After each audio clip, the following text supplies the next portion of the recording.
هر سړی خپل ماتحت لري، عالم ته مقتدیان ماتحت دي، او خلیفه صاحب ته خپل موریدان او برادران ماتحت دي، پیر صاحب ته خپل موریدان ماتحت دي. د الله رسول صلی الله علیه وسلم فرمایي الا کلکم راعی والا کلکم مسئول عن رعیتی.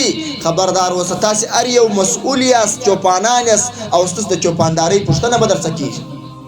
دا د الله رسول صلی الله علیه وسلم فرمایي. نو زموږ ستاسې د تصوف او د تزکیې دا یو مهم مجلس دی. که زموږ تاسې د تصوف او د تزکیې دا مجلس ونه لرو، موږ تاسې به د رقم طرفو څخه د خلکو د ګوتو ښکار سو، خپله بم په طریقت او تصوفو کې معلومات نه لرو، او د بل خسړي معلومات چې لري هغه بم پر غوږ نه نیسو. بیا به د دې طریقت او د تصوف چې چا را شروع کړي دي، هغه مشران علما، هغه ربانیین علما، هغه مجددین علما، د هغو نوم به خدای نکرده را بد شي. نو د طریقت دا مجلس ډیر مهم مجلس دی او پر ډیر مهمو شانو باندې بنا دی.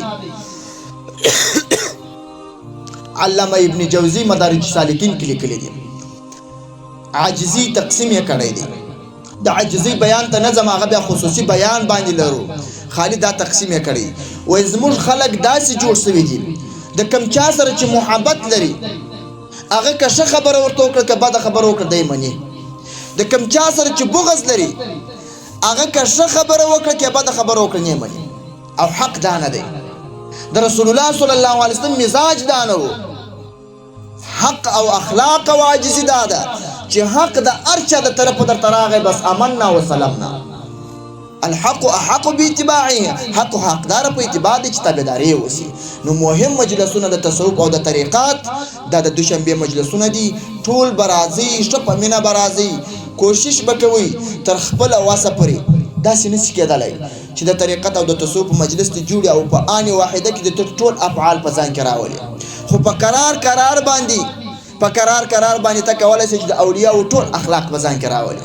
په قرار باندې ته کولای شي چې د علماو نیک اخلاق په ځان کې راولي. په قرار کولای شي چې د رسول الله صلی الله علیه وسلم هر سنت طریقې ته قرباني ورکړي او لبیک ورته ووایي. په قرار کېدلی شي. لکه شیخ الاسلام امام صوفیه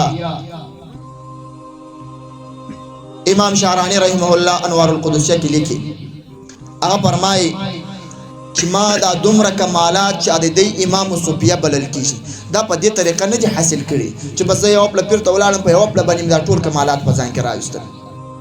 یو ځای به خپل پیر و مرشد ته ولاړم، هغه به په ما کې تزکیه وکړه چې دا کار مه کوه دا مه کوه دا مه کوه، په هغه کې به اصلاح راته وکړه. بیا به زه په دغه کې سوچ وم قرار به مې اصلاح کول. بیا به ما ته دا اعتراض را پیدا سو چې یاره دا ستا پیر ستا سره دومره ظلم روان کړی دی، خلکو باندې خلک دونه تقوا نه کوي، نوم یې د پیري بس ماسي بیعت یې نومي، نور کار نه پلري، ستا پیر به ستا سره دومره ظلم کړی. بیا چې به مې د اولیاء او مناقب وکړل، کتابونه به مې را خلاص کړه.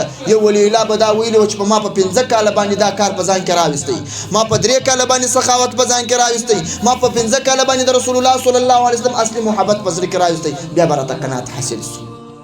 نو د دوشنبې د دې مجلس سره سم ما تاسو ته ګوره کتابونه هم در ښوولي دي چې دا کتابونه باید موږ تاسې ولرو، د دې څه تقریرونه وکړو او د دې څخه د اولیاءو حالات وڅېړو چې اولیاءو او اسلافو علماو دا دین موږ تاسو ته په کوم لار او په څومره خوارۍ را رسولی دي. هغه یوازینۍ لارې او طریقات تصوف دي چې تصوف یې موږ ته په څومره خوارۍ را رسولي دي او څومره یې پاک کړي دي. لکه امام رباني رحمه الله فرمایي څومره چې بدعت په شریعت کې بد دی، لس چنده په طریقت کې بد دی. ځکه طریقت خود رسول الله صلی الله علیه وسلم فرمایي الاحسان ان تعبد ربك كانه تراه. احسان خو عبارت د دې څخه د طریقت او تصوف عبارت د دې څخه چې الله عبادت دې وکړه کته چې الله رب الجلال ویني.